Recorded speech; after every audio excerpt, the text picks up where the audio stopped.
parts of the planet.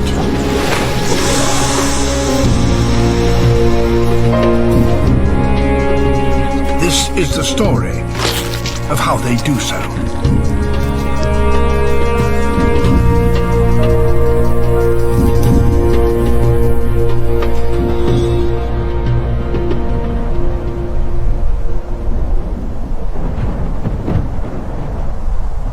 South America, the remote jungle where Brazil and Venezuela meet.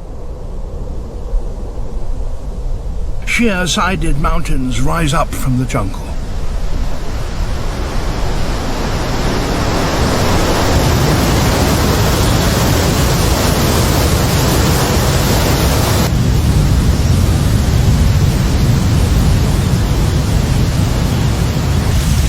Few places on Earth are wetter.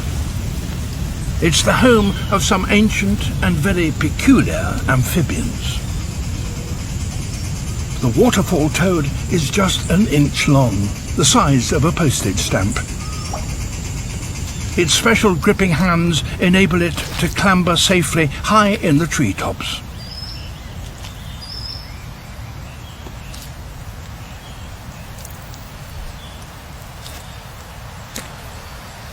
But it's not alone up here.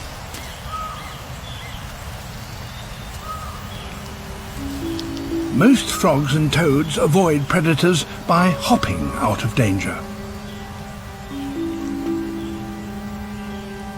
But this toad never evolved the ability to hop for more than an inch, and that's nowhere near enough. One way it gets eaten, the other way is thin air. Not much of a choice.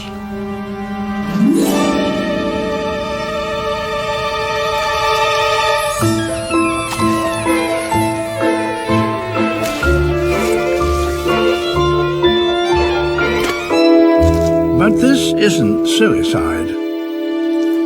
It's a deliberate strategy, and one that depends on the size and strength of those extraordinary hands.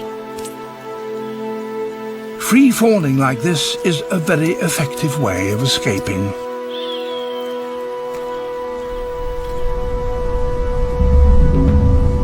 However, another toad on this same mountain has elaborated this strategy.